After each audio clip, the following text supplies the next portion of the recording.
Mon histoire de poils, part 2. Vous êtes prêts? Qui suis-je, qui puis-je dans ce monde en litige? Qui suis-je, qui puis-je dans ce monde en émoi? On m'a mis...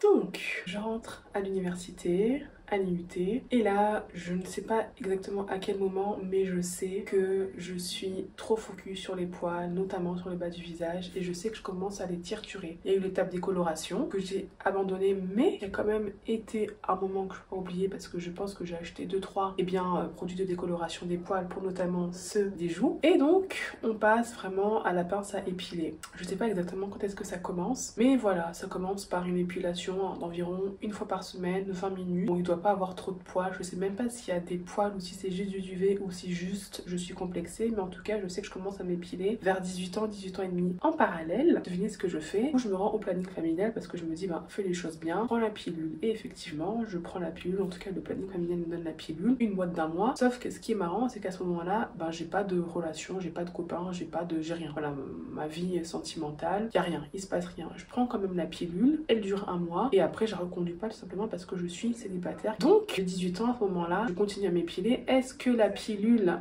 pilule a été un facteur déterminant? Qui de l'œuf ou de la poule est sorti en premier? Je ne sais pas. Mais en tout cas, je préfère en parler parce que c'est quand même un facteur à ne pas négliger. À ce moment-là, de toute façon, mes règles sont normales, mais voilà. Je me touche les poils du visage, je prends la pilule un mois. Et en tout cas, je sais que je suis un peu dans une mécanique, un petit peu d'obsession du moindre poil. En tout cas, je fais hyper attention d'avoir le menton le plus glabre possible. Bien évidemment, je n'enlève pas le duvet. Mais voilà, je traque le moindre poil, je fais attention, je veux absolument pas être vue comme une fille à barbe. Voilà, c'est devenu ma hantise. Est-ce que j'avais un terrain à prédisposition? Est-ce que c'est cette fixette que j'ai eue depuis mes 9 ans qui a été finalement une espèce de boomerang ou plus t'es focalisé sur quelque chose, plus cette chose-là, entre guillemets, elle te veut pas de bien? Je sais pas. Est-ce que dans ma famille, il y a des personnes qui avaient des poils? Je connais pas beaucoup de femmes poilues dans ma famille, tout simplement parce que du côté de mon père, ils sont congolais et on sait qu'en Afrique, il y a pas mal de tribus dans lesquelles les femmes, dans différents pays d'Afrique, que ce soit le Congo, que ce soit dans les pays du Maghreb ou dans le sud de l'Afrique, ont des poils. Sauf que mon père, ils sont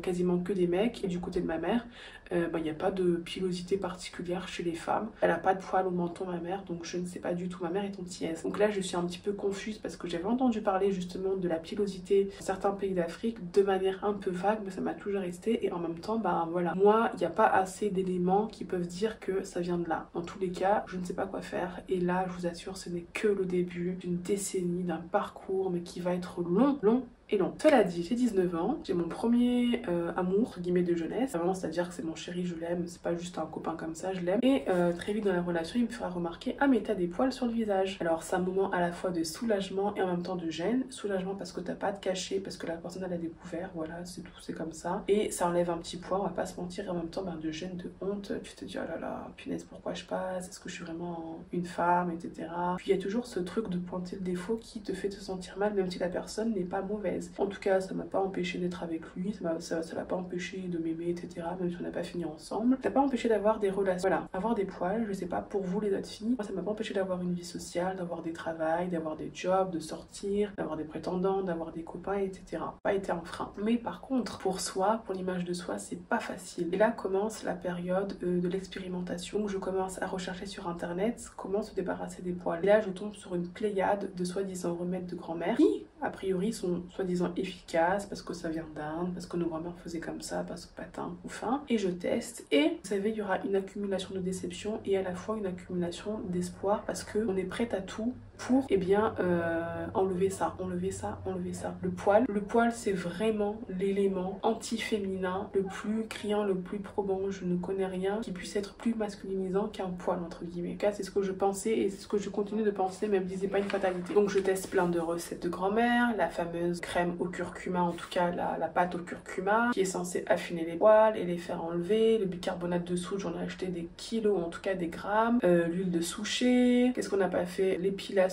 Alors l'épilation, ça c'était le truc aussi que des fois quand tu enlèves ton poil et que tu vois le bulbe blanc, t'as l'impression que enfin t'as trouvé la solution, que t'as enlevé à la racine, mais pas du tout en fait, pas du tout. Donc là c'est toujours une déception. Mais bon, c'est très bizarre, c'est un mélange d'espoir et de déception. Tu tombes aussi sur des produits qui ont l'air bizarres comme la bave de fourmis, j'ai toujours trouvé ça un petit peu trop gros pour être vrai, donc je l'ai jamais tenté. Il y a les fameux produits Asorel qui sont réputés pour être anti-poils sur le visage mais qui n'ont jamais fonctionné. Quand je vous dis jamais, ce n'est jamais. Donc tu testes les produits parce que tu te dis que t'as rien à perdre et en même temps bah, les déceptions elles sont dures parce que finalement tu comprends pas ce qui se passe. Et ça c'est surtout ça, les échecs qui sont le plus difficiles à gérer. Côté de ça j'essaie d'autres méthodes, donc je sais qu'à un moment donné je commence aussi à m'épiler la moustache mais j'arrête très vite parce que je me dis arrête de toucher à ça, là ils t'auraient demandé, c'est que du duvet. Je me dis peut-être que la cire à épiler ça serait plus intéressant, sauf que la cire à épiler c'est vraiment très mauvais dans le sens où ça va venir arracher, agresser le duvet et donc le transformer en poil alors que ça n'a rien demandé. Là tu empires la situation toute seule. Donc j'essaie plusieurs choses. Il faut savoir que j'ai eu aussi une période dans ma vie, entre 20 et 24 ans, un truc comme ça, où j'avais des règles très irrégulières. Je sais pas trop pourquoi. Et puis du jour au lendemain, c'est un peu revenu à la normale. Bon, c'est juste pour dire, pas trop qu'est-ce qui s'est passé. J'avais pas des règles douloureuses, mais voilà, j'ai eu une période de dérèglement au niveau des règles. Et je continue de m'épiler bien évidemment. Donc je commençais à regarder sur internet, qu'est-ce que je pouvais faire. Et en fait, je tombais soit sur des recettes de grand-mère, soit sur des produits un petit peu hasardeux, comme je vous dis, la bave de fourmi, la bave d'escargot. Et je tombais également sur des forums où des femmes étaient comme moi en fait, désespérées et cherchaient des solutions. Et ce qui était très intéressant, c'est que je commence à découvrir ce que c'est l'hirsutisme, pertrichose si je ne me trompe pas. Et c'est qu'à côté de ça, finalement, il y a très peu d'accompagnement. Il n'y a pas d'association pour l'hirsutisme, il n'y a pas d'association pour la pilosité féminine. Les recherches scientifiques, elles sont finalement assez peu visibles. En tout cas, j'ai pas assez fouillé les pages de résultats de Google. Et contrairement à l'acné, à l'eczéma, au psoriasis ou même au vitiligo, on a très peu d'informations et en fait, je me rends compte qu'il y a un vrai tabou. C'est que les poils chez les femmes, c'est un tabou. C'est sale, dégueulasse, c'est anti-féminin, c'est honteux et peu de personnes s'y intéressent. Personne s'y intéresse. Au mieux, t'as quelques poils, tu les caches, tu les épiles. Au pire, c'est une femme à barbe. Et Clémentine Delay, c'est une femme à barbe, une bête de foire qui a été successful, mais c'est tout. L'entre-deux, la masse de femmes qui vivent ça au quotidien et qui sont complexées, qui ont vraiment des... Enfin, ça fait mal, hein. C'est pas évident de vivre psychologiquement. On est un petit peu invisibilisé. Moi, je suis pas dans la revendication, c'est juste que c'est dommage qu'on soit pas vraiment traité parce qu'il y a vraiment des souffrances, du désespoir et surtout de l'incompréhension. Donc j'ai testé toutes ces deux choses, m'épiler quand c'est la pleine lune, passer une semaine sans sucre parce que peut-être que c'est le sucre qui te fait avoir des poils, manger moins de graisse, mettre du curcuma à tous les plats. Moi j'ai essayé tellement de choses et à chaque fois le résultat il est toujours le même, c'est que les poils, alors pas forcément augmentés de manière visible, mais ils étaient toujours présents. Ils étaient toujours présents et ce qui est sûr, c'est que là j'ai à peu près 25 ans, 26 ans, c'est que mine de rien entre le moment où j'ai commencé à 19 ans et le moment où j'ai 26 ans, la quantité de poils elle évolue au fur et à mesure des années parce que finalement je stimule la pousse de nouveaux poils et parfois je touche au duvet et ça devient de nouveaux poils. Alors j'ai pas eu une barbe du jour au lendemain, bien évidemment que non, mais au fur et à mesure des années tu vois qu'il y a une petite évolution et que t'as un peu plus de poils au départ de l'aventure et donc ça c'est aussi quelque chose de frustrant. Après ça stagne, mais voilà. Comme je vous le disais, oui j'ai envie de mettre mes lunettes, comme je vous le disais, pas empêcher d'avoir une vie sociale, mais par contre il faut savoir que ça peut vraiment avoir des impacts. Et en tant que fille qui a eu des poils, je peux vous dire que je sais pas combien de rendez-vous j'ai décommandé parce que ça tombait le samedi et que le samedi, ça venait un petit peu déranger mon cycle épilatoire. Bah ouais, parce que les poils c'est pas les cheveux. Je peux t'assurer que quand tu les épiles, tu comptes les jours de répit. Et tu sais que si tu les épiles un jour avant ou un jour après, après il faut recalculer, il faut retrouver le temps dans la semaine et ceci et cela. Et franchement c'était un calcul de fou. Bien évidemment je vous épargne les choux du Niagara, toutes les fois où j'ai pleuré. Je me dis mais pourquoi moi? Même si je ressemble pas à Clémentine Delay, même si j'ai pas des poils dans le dos ou dans des parties qui sont beaucoup plus larges que le menton, en tout cas, hop, il est fort. Et puis surtout, je priais beaucoup Dieu, je disais mais mon Dieu, s'il te plaît, s'il te plaît, s'il te plaît, fais que les poils y tombent, fais que mon taux d'hormones il diminue, et rien ne se passait. Plus les remèdes tentent, les produits que tu tentes, il se passe rien, j'étais vraiment désespérée. Et surtout, je me sentais très seule parce que finalement, dans mon entourage, je voyais bien que j'étais la seule fille à avoir des poils. Le problème, c'est pile, tu peux pas savoir qu'il y a des poils. Tout le monde s'épile, on peut pas savoir qu'il y a des poils. À ma grande surprise, une fois, on était un groupe de 10 filles, donc on partage la même foi. En tout cas, c'était une réunion entre filles croyantes. Et sur les 10 filles, on a discuté et on était 4-5 à avoir des poils. Quand je vous dis avoir des poils, je te parle pas d'avoir 3 poils, je te parle d'avoir des poils au visage. Alors à des degrés différents, il y en avait une notamment qui avait la peau mate indienne. Et en fait, moi, ça m'a fait un choc dans le bon sens du terme. Je me dis, mais je ne suis pas seule.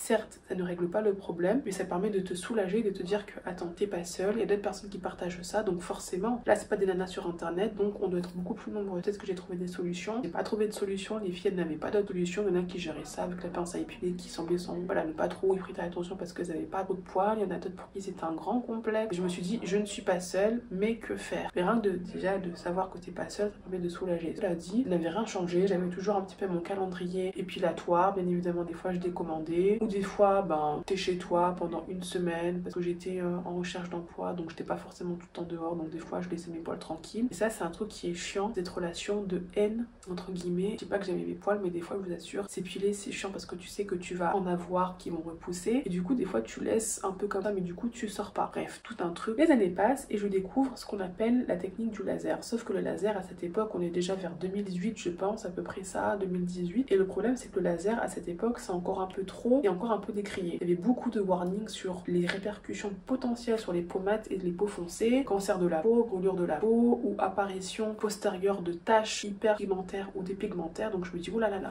autant ça a l'air radical, autant j'ai pas envie de le faire. Et j'avais entendu vaguement parler de l'électrolyse, mais je me suis dit j'ai pas envie d'avoir une aiguille avec un courant qui vient me brûler le poil. Donc je me suis dit punaise, mais on a vraiment pas de chance les nanas. J'avais aussi entendu parler de Vanica, la fameuse crème qui était censée venir affiner les poils, sauf que cette crème il faut soit l'avoir en prescription, donc avoir un parcours docteur endocrinologue, mais à cette époque là je me dis oh là là, endocrinologue et tout ça coûte cher, j'avais pas de mutuelle, comment est-ce que je vais faire? J'étais étudiante et puis voilà, sur prescription. J'avais trouvé des sites allemands qui vendaient la Vanica, mais à chaque fois c'était en rupture de stock, et puis en plus les frais d'expédition étaient quand même un peu chers, sachant que le produit coûtait je crois 100 € la crème, plus 20 € de frais de port. Je me dis oh là là, c'est intérêt à fonctionner, donc ça me réfrénait. Et il y avait des sites français qui la vendaient sans prescription via un questionnaire, sauf qu'à la fin du questionnaire tu avais toujours la demande de l'ordonnance, ou en tout cas le nom de ton docteur référent pour qu'on puisse le contacter. Donc je me suis dit c'est fermé. Là je crois que c'est un signe, il faut peut-être pas que je la prenne cette crème. Donc je n'ai jamais pris la crème Vanica, j'ai toujours gardé en tête endocrinologue, effectivement il faut peut-être voir là au niveau des hormones. Bon là, les amis, on est en fin 2020, je me dis James, tu vas déménager, tu vas revenir à Nice, mais avant de repartir à Nice, va voir ton docteur traitant ici dans le nord. Donc je vais la voir, je laisse pousser mes poils pour qu'elle puisse voir l'ampleur des dégâts, et elle me dit effectivement vous avez des poils. Sans blague. Qu'est-ce qu'on peut faire? Écoutez, je vous recommande de faire une échographie pelvienne pour voir si vous n'avez pas de kyste ou de fibrome ou de problèmes qui pourraient être visibles avec la radio au niveau de l'appareil reproducteur, au niveau de l'utérus, etc. Et là, je me dis, waouh, quand même, c'est chaud quoi. Moi qui pensais plutôt faire une prise de sang, elle me dit non, non, non, d'abord faites ça. On voit ça déjà directement. Et donc, je reviens à Nice et nous sommes maintenant le